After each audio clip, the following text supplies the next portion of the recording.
Some bottles don't fit the shelf they're on. Many people looked at the name, the notes, the price, and then just moved on. Acqua Essenziale Blu didn't get the memo. Some fragrances don't need the room's approval to be right. Let's break it down. Salvatore Ferragamo doesn't get the respect the bottles earn. The house sits in a space the fragrance community still hasn't fully figured out what to do with.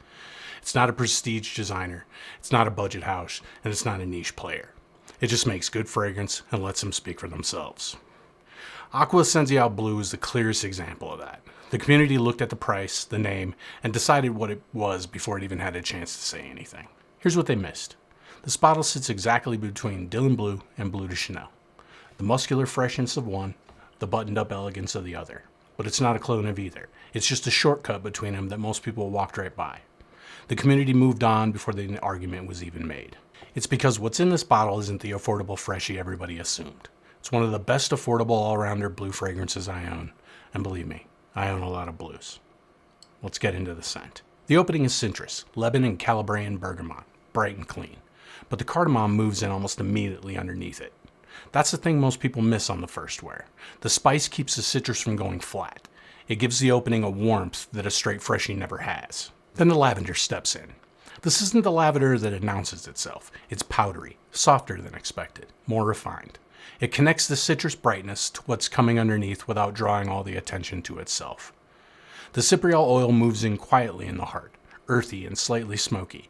You might not be able to name it, but you can feel it. The moment the fragrance stops becoming just fresh and starts becoming something more settled. Then the Atlas cedar in the base, tonka, benzoin, patchouli, warm without being sweet, grounded without being overly heavy. That kind of depth has no business being in a bottle at this price point. Fair warning, it can read very sweet on certain skin types. On mine, it just reads warm. So lemon and bergamot, to powdery lavender, to cedar and tonka. Bright warmth, to soft structure, to settled depth. Clean, grounded, certain. That's the architecture, and we're about to see if it holds. This is the Rater Report for Acqua Essenziale Blu. 6 to 7 hours on my skin. It opens up on a high note and doesn't apologize for it. It doesn't change its mind halfway through. It stays the course. The base is where it earns the wear. Cedar, tonka, benzoin. It settles and it stays. The cardamom and citrus push out early. You don't have to announce it. Then it pulls in, closer, more personal. It rewards the people already in your space. The sillage carries it further than the projection suggests. It leaves something behind worth finding. T-shirt, polo, tie, yard work, office.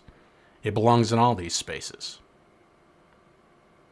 The cardamom and tonka give it enough weight that it doesn't evaporate when the setting gets serious. It doesn't perform versatility, it just shows up. The price is both the argument and the trap. Low enough that people dismiss it. Also low enough that the people who find it feel like they found something. You're not paying for the name. That's practically free. You're playing what Ferragamo built inside it. This is the smart raid, the one that makes the expensive shelf look less necessary. That unexpected depth, the tonka and benzoin in what should be a simple fresh blue, let's break that down a little bit. Ferragamo didn't make a budget version of a better fragrance. They built something with specific intention and let the price be what it is.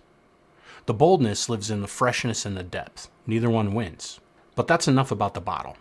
Let's talk about who this is for. Emerson said the most radical thing a person can do is simply be themselves in a world that is constantly trying to make them into something else. Not louder, not more refined, not more expensive, more accessible, or whatever the room needs them to be. Just themselves. The fragrance community handed this bottle a category before it even said a word. Too affordable for the serious shelf. Too serious for the budget shelf. Doesn't fit. Move on. The ones who picked it up anyway weren't making a statement. They weren't trying to be different. They just trusted what their nose told them and stopped waiting for permission to call it good. And they never once smelled like they were trying too hard, because they weren't. Compressing yourself into a shape that was never yours isn't humility. It's just easier for everyone else. We built this channel the same way. The boxes were there. We didn't fit them. Still don't. I don't fit a particular box either. Never have. That's both a blessing and a curse. The freedom of it and the friction of it existing at the same time. The ones that need you in a box aren't wrong for needing one. It just means you'll never fully make sense to them. Acqua Essenziale Blu is the same way. Wear it to the range. Wear it to the office. Neither one is asking for justification. Some things just exist outside the categories and carry on anyway. The box was never the problem. Needing one was. The bottle doesn't care what shelf it belongs on. Neither do you. If you already know what you have, you already know where to find us. Raid smart. Smell better.